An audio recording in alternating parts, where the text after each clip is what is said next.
Lundi dernier, lors d'une descente de sensibilisation au marché central de Douala, le maire de la ville d'un ton ferme et menaçant a averti qu'il procéderait à la fermeture des commerces qui observeraient le mot d'ordre de ville morte lancé par Issa Chiroma Bakari. On leur donne jusqu'à demain matin pour ouvrir.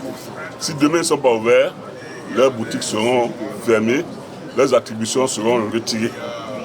Ils iront chercher ailleurs à faire leur commerce. De retour sur les lieux ce mardi, le constat est sans appel. La mise en garde de Roger Bassandine n'a visiblement pas dissuadé les commerçants qui continuent de maintenir les rideaux baissés et les boutiques closes. Puisqu'on n'a pas cotisé pour ouvrir la boutique, quelqu'un ne peut pas avoir sa boutique, tu vas l'imposer qu'il va ouvrir. Depuis, il n'y a même pas les clients au marché, il n'y a pas le marché. J'habite à Bounamou Sadi, c'est loin.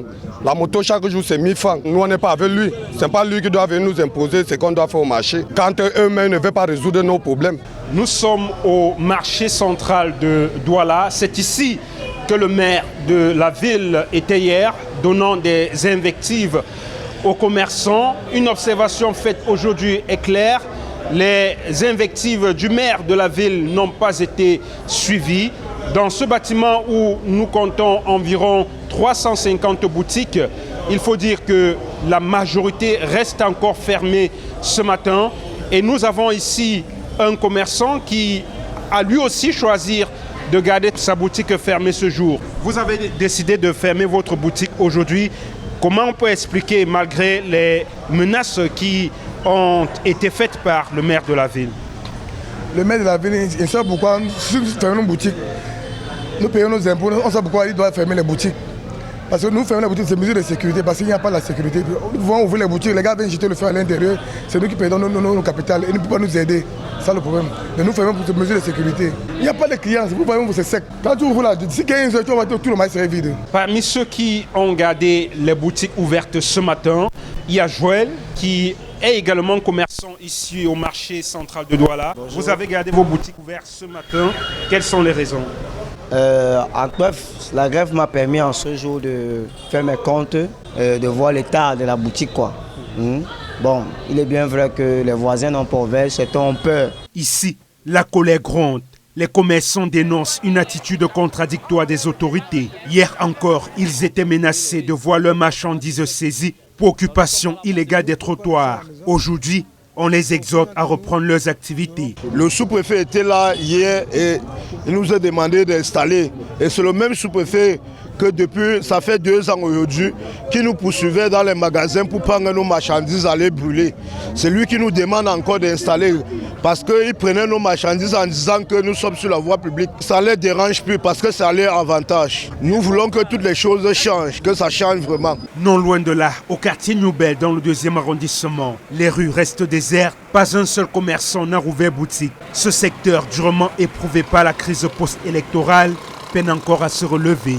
Les habitants, silencieux face à notre micro, affirment néanmoins maintenir le cap d'une revendication qu'ils estiment légitime.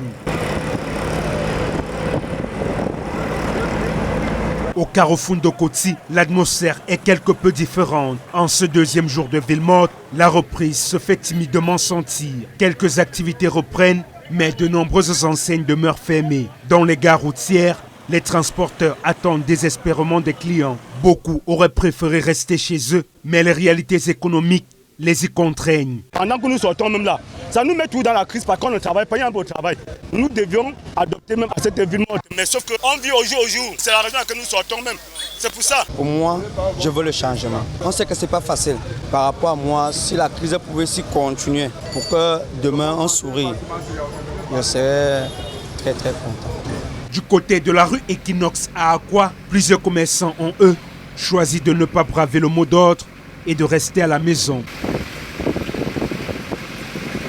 Dans les établissements scolaires, la situation reste contrastée. Les enseignants attendent encore le retour des élèves, souvent retenus à domicile par leurs parents. C'est le cas notamment au collège évangélique de Noubel. En disant depuis la semaine dernière, les parents avaient retenu les enfants pour... Mais cette semaine, ils ont quand même progressivement libéré les enfants.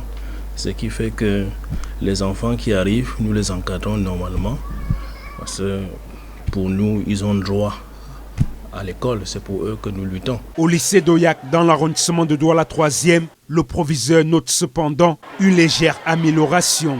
Les effectifs ont sensiblement augmenté ce mardi. Au lycée d'Oyak, les élèves viennent de plus en plus. Nous étions à 21% hier, nous sommes à 60% aujourd'hui. Et nous pensons que la situation va s'améliorer.